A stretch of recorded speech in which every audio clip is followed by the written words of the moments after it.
I'm going to play the devil's advocate and actually defend Blizzard against the gamers.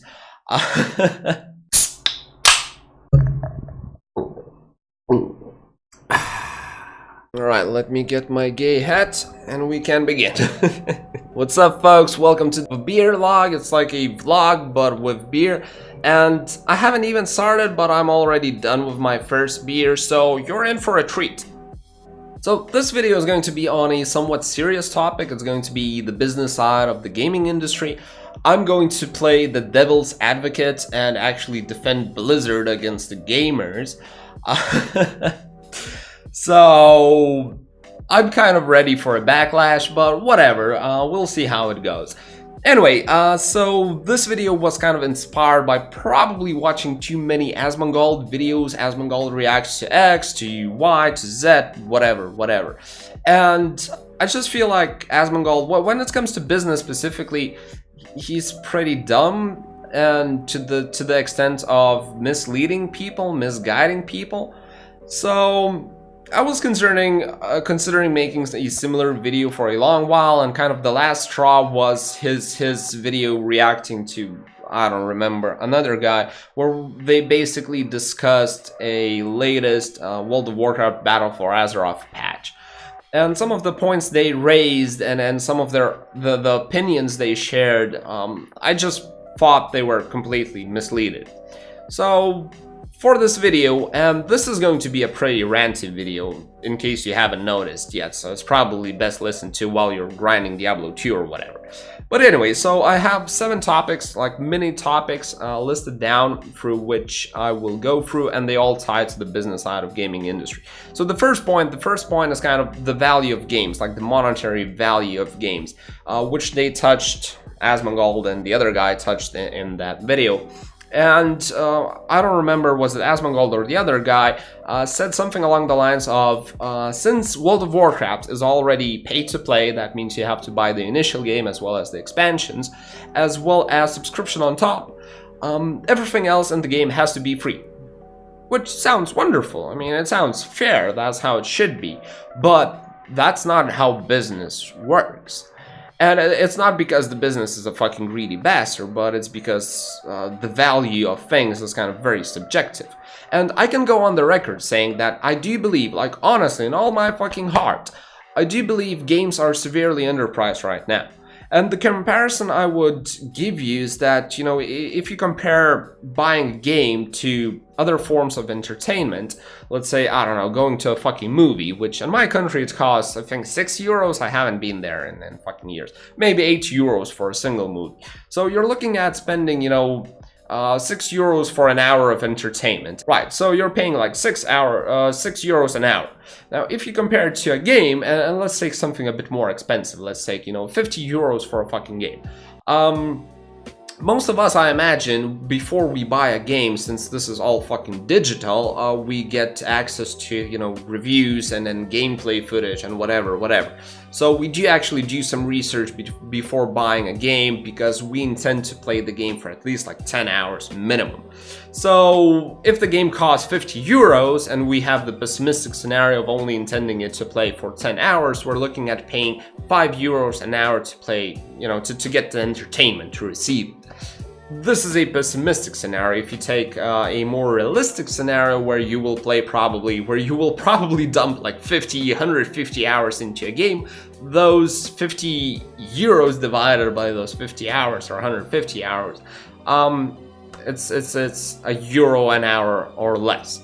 So I do believe, based on this kind of comparison, that the value of games is just, they're just underpriced. I'd be happy to pay more, I mean, assuming I can allow myself to do that. Now, with that said, the value of things mostly is very subjective, like 50 euros for a game. Is it a lot or is it not? You can only decide that by comparison. So what I'm getting at is that as long as you feel like the money was well spent, then it doesn't matter whether you spent on a game 20 euros, 2 euros, or 200 euros. As long as you felt that the money was well spent, that the time, the entertainment you got from the game was well worth it. so it doesn't matter. So what I'm getting at is that World of Warcraft, to World of Warcraft, it doesn't matter how much you pay as long as you feel that it's worth your while. And having in mind how many players there are, they seem to think so. So Blizzard can get away with pricing, charging for the initial game, for each expansion, a subscription fee on top, and then also charging for cosmetics. As long as people believe they're getting more than they're paying, as long as they feel like it's worth it.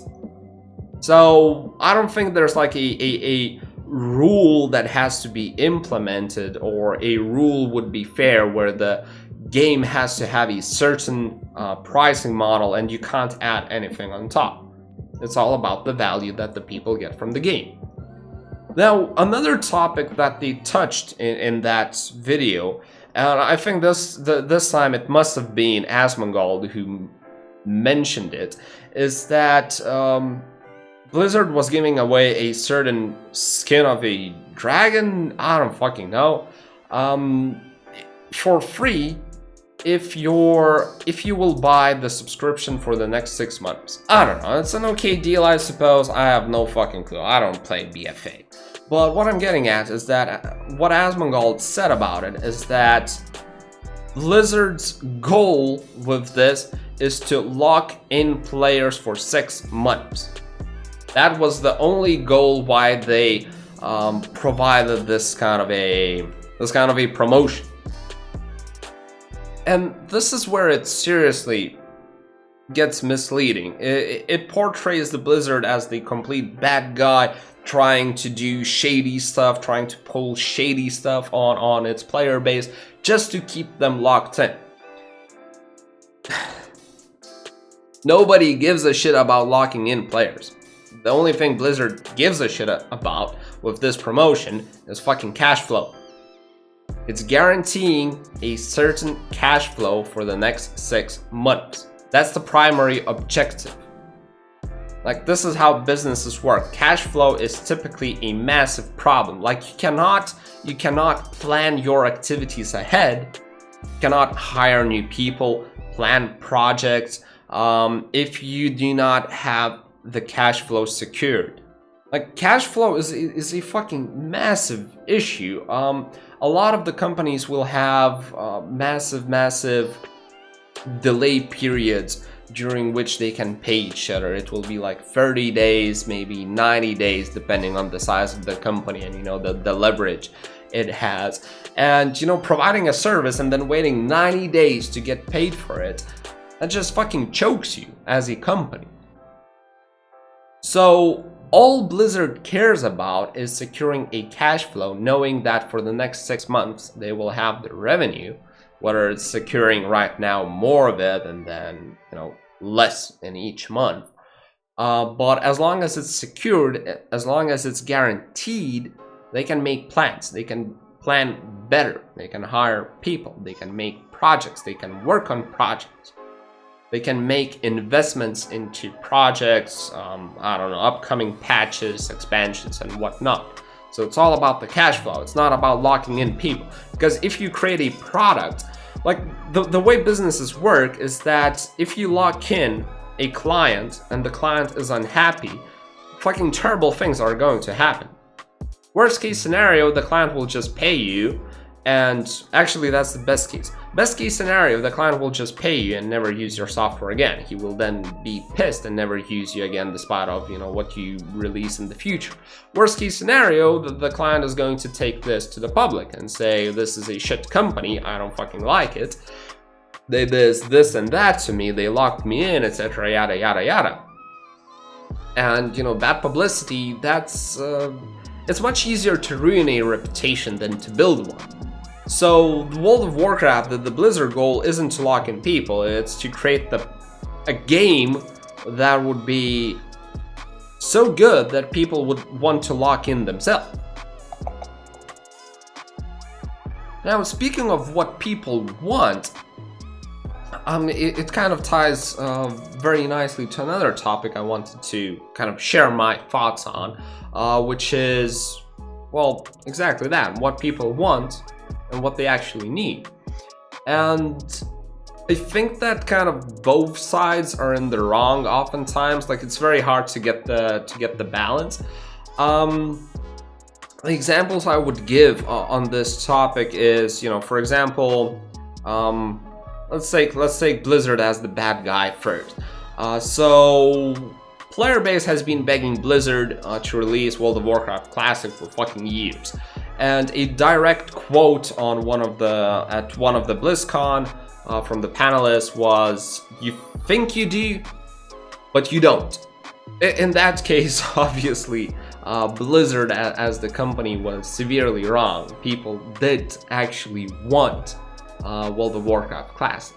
Now, another example, kind of a counter example, would be in a lot of my videos. Well, maybe definitely not the majority, but every once in a while, it happens on a regular basis. I would see somebody kind of voicing their thoughts on how they want, like, if they got to choose a few things, if they got a chance to change a few things about Diablo 2 specifically, what they would change is actually quality of life features. The funny thing about it is that Diablo 3 is getting bashed a lot regarding it. World of Warcraft BFA is getting trashed because of it.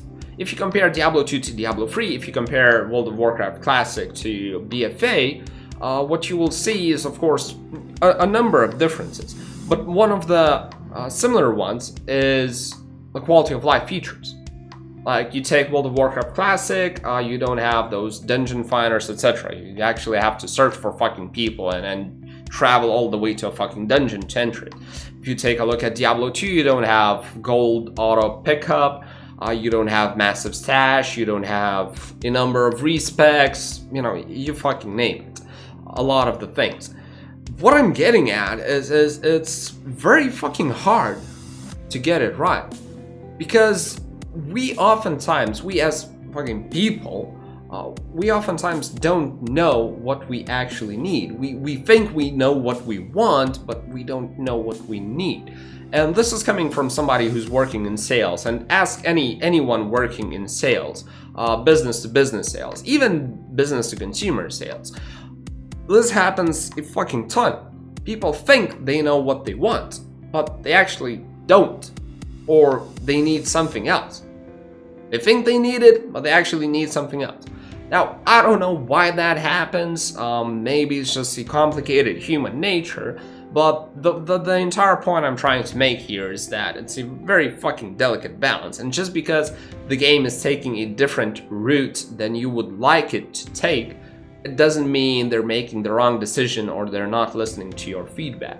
I would actually, in this case, I just randomly remembered PewDiePie's quote, which is, if I'm not mistaken, it goes something along the lines of, "You should absolutely read every single comment under your videos, and then you should absolutely ignore every single comment you read."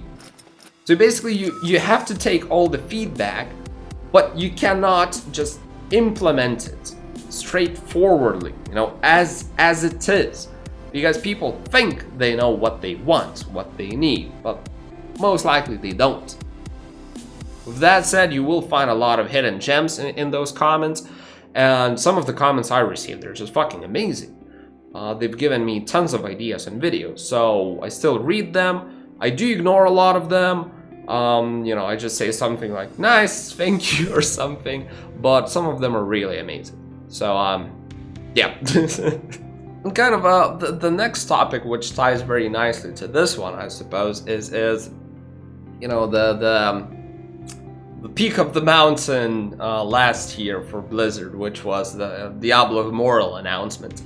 And this is actually not a good example for what people think they want and what they actually need, because Diablo Immortal, it's not a bad game. I've been telling this, and I'll continue telling this, that the concept behind the Diablo Immortal, it's a good concept. It's going to bring in revenue, it's going to bring in players, the players are going to enjoy it, it's going to be fucking amazing. The whole problem with the Diablo Immortal announcement and the entire backlash the community showed to the Blizzard was the way it was announced. Now, with that said, it's not as easy as it may seem to take in, to listen to the community and show them that you know, that you care, that you listen to them. It's not as easy as just being completely transparent about everything. You know, the backlash was all about you announced this Diablo Immortal to a truly hardcore Diablo, well, not necessarily only Diablo, but truly hardcore PC gamer audience, and you presented them, instead of a long-awaited Diablo 4, you presented Diablo Immortal. And one of the things I said, I think, in one of my previous videos, or at least streams where I was discussing this incident, I was saying that, you know, this was a public relations issue. If they, at the very least, had shared a glimpse of that Diablo 4 is coming, the entire backlash would have died out. And I think I might have actually been wrong about it. And I think Blizzard is maybe, I'm not certain on this one, but maybe Blizzard is doing the right thing by not telling their audience that Diablo 4 is coming. Like explicitly telling that Diablo 4 is coming. The reason behind that is that shit happens. Shit happens all the time, especially when developing a new product, a new game, whatever, a new service. It doesn't really matter. When you're developing something new, the shit is just bound to happen in one way or you know, shape or another. And the example I would like to use in this case is Volson. It's a game, it's an action RPG, which I've been closely following for maybe a year and a half at this point. It's still in beta right now. The only reason why I'm not playing it, why I'm not streaming it, is because my potato PC can't handle high resolution, high visual settings, so I can't fucking stream it properly. It just looks like fucking shit on low settings. I can't even fucking play it on a high setting, so I'm waiting for my new PC, which I ordered just a few days ago. Once I get that, I'm totally playing that game because I still feel like it's amazing. But anyway, the reason why I'm quoting Volson is that if I've ever seen a company being this open about the development, this open about their plans, this open about, you know, any improvement they make, that would be Volson, being extremely open about it. And the way community reacts to it, maybe it's justified, maybe it's not. For the most part, I believe it's not, but for a different reason, well, they're just being fucking douchebags. Like, in all honesty, they're just being fucking douchebags. They're bashing the game to oblivion. And it's like, whenever Volson releases a new update and you know, a Steam announcements and announcements on Steam, you would see like a 50-50 split in comments. 50% of the comments would be, hey, this is a good game, I'm fucking loving it, this is the new Diablo 4, whatever, this is how Diablo 3 should have looked like, or this is the Path of Exile killer, and you know, great job guys, keep developing, I believe in you. So the ultra overly positive ones. The other 50% of the comments, they're just, this game has been in fucking alpha or beta for the past 5 years or whatever, they're never going to release this, fuck this shit, worst investment of my life. And when you're being this transparent about the development, this is kind of what you get. People, you know, fucking bashing you. Now, with all that said, I do believe that while Volson shouldn't be patted on the head for taking way too long and just pretty much delaying every single major update that they announce, like I remember they delayed the official beta for at least 3 times, which was just, fuck that. All of my hype died out by that point.